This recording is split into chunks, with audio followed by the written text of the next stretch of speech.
Good day everyone, I am Arvin Nabuhan and we're going to discuss about the one-tail test or the directional test. So one-tail test is a hypothesis test that the area of point is only one direction, neither it is left or right.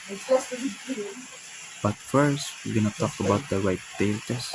So right-tail test is a hypothesis, alternative hypothesis value applied in the point population parameter that is greater than the hypothesis value. And there's the left tail test. So left tail test is applied when the alternative hypothesis value is far more less than the hypothesis value that indicated the population parameter. Hello, my name is Kurt and the topic that I'll be discussing today is the z-test of hypothesis for the for the proportion. Z-test for a proportion is a way to test if the percentage of something in a sample is significantly different from a claimed or known percentage in the population. Example, do you want to check if population proportion is equal to a specific value? Here's the requirement of a z-test proportion. Number 1, the sample size must be large enough. Number 2, data is from a simple random sample. And number 3, the data is about yes or no, or success or failure, like I like chocolates and I don't like chocolates. And the next topic is the critical value approach. The critical value approach is a method used in hypothesis testing to decide whether to reject or not reject the null hypothesis. You compare the test statistic to a critical value from a distribution table. If your test the statistic is more extreme than the critical value, you reject the null hypothesis. This is the steps in a critical value approach. For example, the average is 100, and the alternative hypothesis example is the average is not 100. So number 2 is a significance level. Um, Common values 0.05 or to 0.01 or 0.010. So that is the limitation. And number 3 is the final critical values. Use the z-table for large samples and the t-table for the small samples. And number four is calculate the test statistic. For example, use the sample data to compute a z or t score. So number 5 is compare the test statistic to a critical value if it's in a rejection region. So if it's in a rejection region, you must reject it. So if not, do not reject it. So the last topic is the p-value approach. In hypothesis testing, the p-value approach helps you decide whether the result of your sample are strong enough to reject a claim called the null hypothesis. So value approach in hypothesis testing, the p-value approach helps you decide whether the result of your sample are strong enough to reject a claim. The p-value tells you the chance of getting your results if the null hypothesis is actually true. If the p-value is small, usually less than 0.05, your results are rare and you reject the null hypothesis. Example, you need to set up the hypothesis. You're checking if the real average is different from 75. The null hypothesis, the real average is 75. The alternative is the real average is not 75. So, kanang kontra gyud siya ang alternative.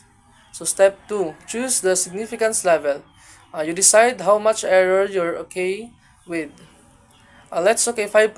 So, ma-convert siya sa 0.05. That means you're 95% confident in your results. So step 3 is calculate the z-score.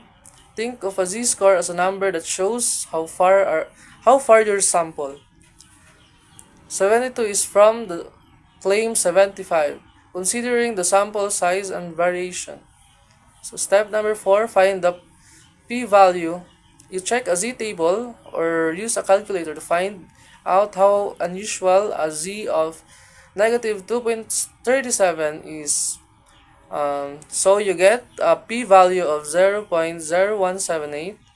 This number means if the school is right, there there are only 1.78% chance I'd see the result like this just by random glance. Compare with 0.05.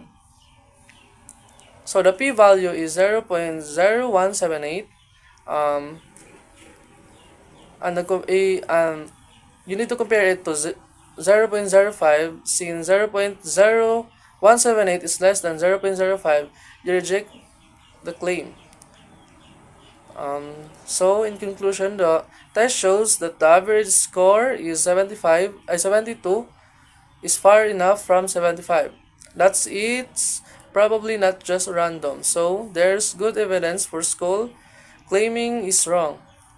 The real average is likely different from 75. So that's all. Thank you. Hypothesis testing. In this point, you have studied the fundamental concept of hypothesis testing. You have used by hypothesis testing to analyze differences between sample statistic and hypothesized population parameters in order to make business decision considering the underlying population characteristic.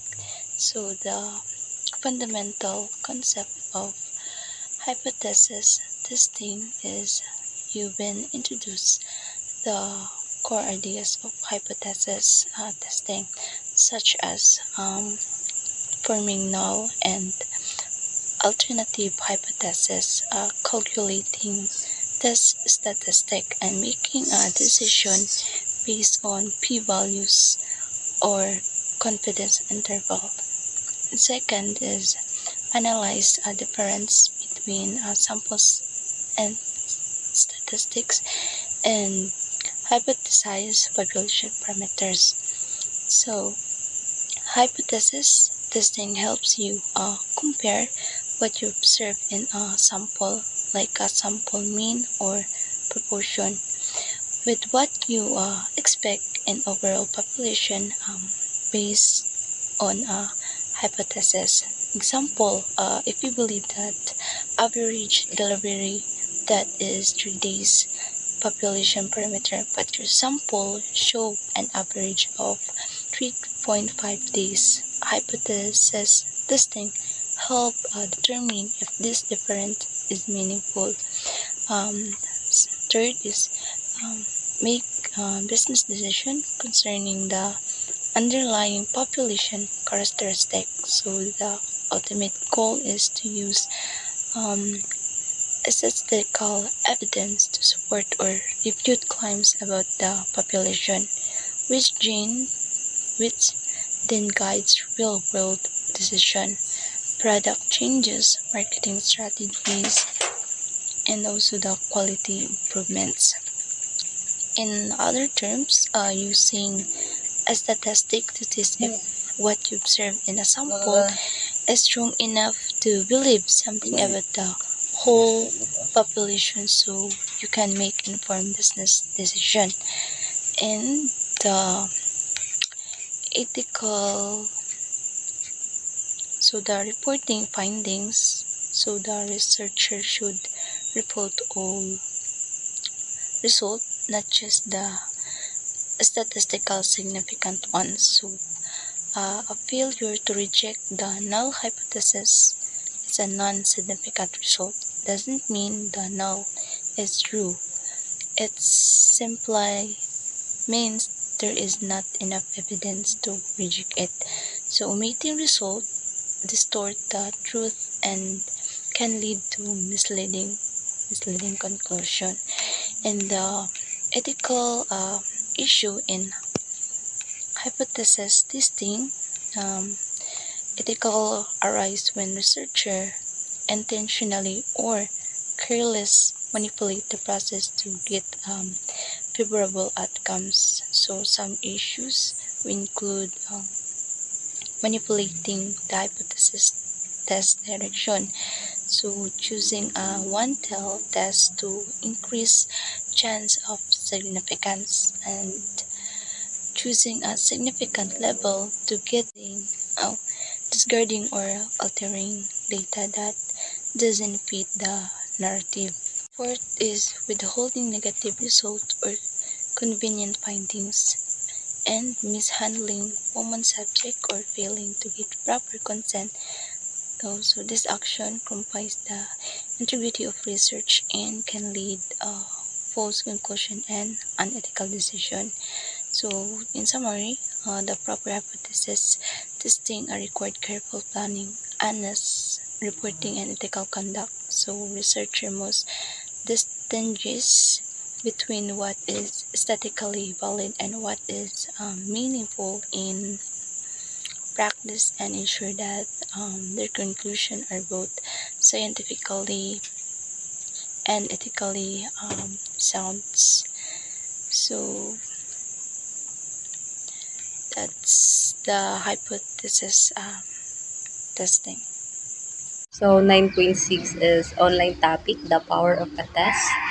Um, as the plant operations manager of Oxford cereals, a hypothesis test was conducted to determine if the cereal filing process was meeting the special mean pill weight of 368 grams. So a random sample of 25 cereal boxes was collected and analyzed. The results showed that there was insufficient evidence to prove that the mean pill weight differed from 368 grams. So, no corrective action was taken. And this decision was based on the critical value approach to hypothesis testing, which considered the risk of type 1 and type 2 errors. This conclusion was the failing process that was working properly and no adjustments were needed. So this chapter covered the basic of hypothesis testing, including tests for population, mean, and proportions. To choose the right test, consider the type of variables. So number one is for numerical variables. This is used a t-test for the mean. And second is the categorical variables, used a z-test for the population. So this chapter also discussed two approaches to hypothesis testing, the critical value approach and the p-value approach.